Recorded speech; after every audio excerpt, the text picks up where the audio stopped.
Ha ezt az epizódot nem találjátok hasznosnak, akkor nyugodtan iratkozzatok le a csatornáról.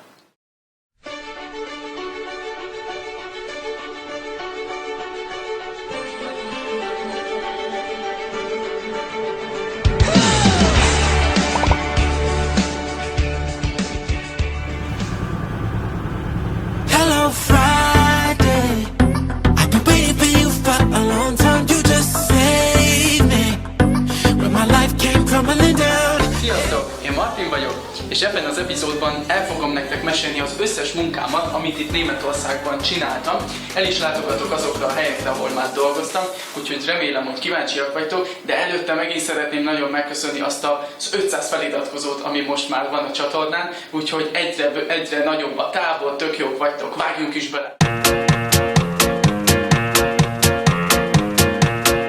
Hát amikor Óma Erikánál és Ópa Hansnál laktam, ugye Timon nagyszüleinél, akkor minden reggel nagyon-nagyon korán keltem, később, mint most, valami 6 órakor vagy 6:30-kor, mert 7 órakor kellett itt kezdenem, és jöttem minden reggel biciklivel ide a Stadtgärtnereihoz, ahol képzeljétek, hogy kertész voltam. Ez is egy olyan dolog, ahol tök sok mindent megtanultam, olyan emberekkel dolgoztam, ahol az egyik kollégám Süketnéma volt, a másik pedig Sánta. Tehát itt is megtanultam igazából kezelni azokat az embereket, akik mondjuk ki nem ugyanolyanok, mint mi, de mégis. Rájöttem, hogy ezek az emberek ugyanakkor a szívvel, vagy egyébként még nagyobb szívvel rendelkeznek, mint a teljesen egészséges emberek. Ez azért nagyon szomorú, mert a világ sajnos nem így működik. Tehát a világ az nem azt látja, hogy ezek az emberek tök kedvesek, meg nyitnak a világ felé, hanem sajnos elítéljük őket. Járjunk nyitott szemmel egyszerűen ebben a világban, mert lehet, hogy pont az ilyen emberek egy mosolya többet ér, mint egy intelligens szó. Jó ide visszajönni. Soha nem dolgoznék többet kertészként, de ez is egy jó móka volt, szóval tök jó volt kipróbálni. Én azt mondom, hogy nyissatok mindenfele, mert ki tudja, hogy miből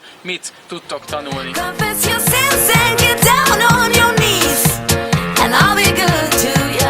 Itt vagyunk most a Münsterplatzon, ami nekem azért nagyon fontos hely, mert van a Flóra nevű étterem, ami egyébként már nem is Flóra étteremként, hanem Pasta Königként üzemel. Amikor babysitterként dolgoztam és volt egy csomó szabadidőm, akkor ez volt az a hely, amiről az első videóban beszéltem, és ide mentem be, hogy szeretnék munkát kapni. Ez a hely azért is nőtt annyira a szívemhez, mert rengeteg jó dolog mellett, rengeteg rossz dolog is történt mellettem.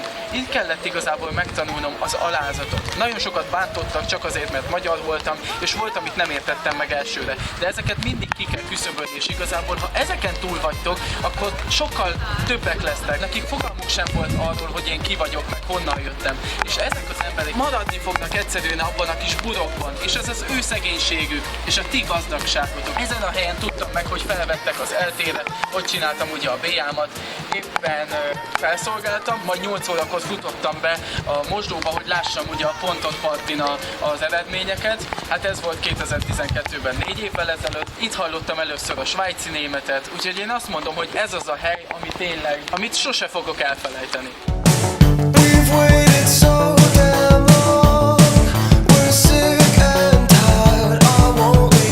650 méter magason vagyunk, hiszen itt vagyunk most a Bergsee körül, és az éttermet is úgy hívják, hogy Bergsee Restaurant. Vagyis így hívták, hiszen ez már azóta bezárt különböző okok miatt. A főnök egyébként nagyon durva volt, tehát nem viselkedett éppen úgy, ahogy kellett volna se velünk, se a vendégekkel. Nagyon jól éreztem magam itt, hiszen 10 percet kellett vagy futnom, vagy bicikliznem ide föl, mert nem volt messze a nagyszülők házától, de nagyon-nagyon jó volt a környezet, meg kedvesek voltak az emberek hozzám. Voltak azért nehéz pillanatok, mert sokszor elegem volt abból az egész kiszolgáltatottság. Tehát az, hogy az emberek mondják, hogy gyorsan, és ezt a szót egyébként, ezt a német szót, hogy cak-cak, ezt rengetegszer hallottam itt, és ez egy rohadt idegesítő dolog. Ez amikor sürgetnek téged, hogy csináld gyorsabban a kaját vidd ki gyorsabban. Tehát én ezt igazából nem tanultam, annyi volt, tudjátok, hogy csak németül beszéltem, és azért kaptam meg ezt az állást. Nem mondom, hogy rossz volt, de többet itt se dolgoznék, mert úgy érzem, hogy az ember az igazából tovább lép mindig egy szintről,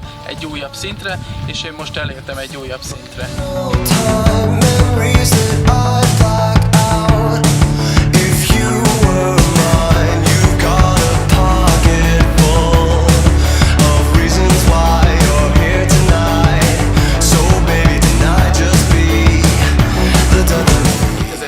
nyarán megismerkedtem Tilóval, akit egyébként a második videó legelején láthattatok már, és ő neki az apukája ennél a cégnél dolgozik, és azt mondták, hogy adjam be a jelentkezésemet ide, hát ha fölvesznek nyári munkára. Sikerült, és azóta ugye ez már a 3. nyaram. Olyan embereket ismertem itt meg, akiknek legnagyobb részüknek nincsen diplomája, sokaknak még érettségie sincs. És nagyon sok sztereotípia van ezzel kapcsolatban. Tehát azt mondják az emberek, hogy ezek az emberek buták, nem értenek semmihez, csak a kétkezi munkához.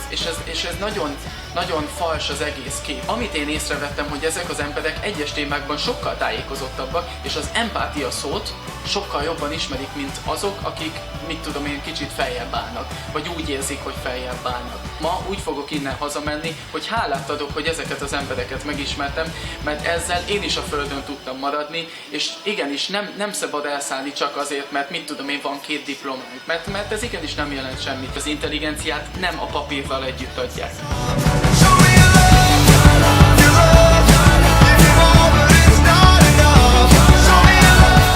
Láthattátok, ez alatt az 5 év alatt rettenetesen megváltoztam, és nagyon-nagyon sok minden történt az életemben. Remélem, hogy tetszett nektek ez a videó, és nagyon szeretném, ha kommentekben olyan kérdésekre válaszolnátok, hogy léptetek-e már ki valaha a komfortzónátokból, és ha igen, akkor hogyan? Milyen munkákat próbáltatok ki már eddigi életetek során, és egyáltalán boldogok voltatok-e benne? Mi kell ahhoz, hogyha nem érzitek jól magatokat a munkahelyeteken, változtatni tudjatok? Mivel pár óra múlva már a vonaton fogok ülni Budapest felé, ezért én most el is köszönök tőletek, és jövő héten már Magyarországtól fogok nektek forgatni. Vigyázzatok nagyon magatokra, iratkozzatok fel a csatornára, lájkoljátok a Facebook oldalt. Sziasztok!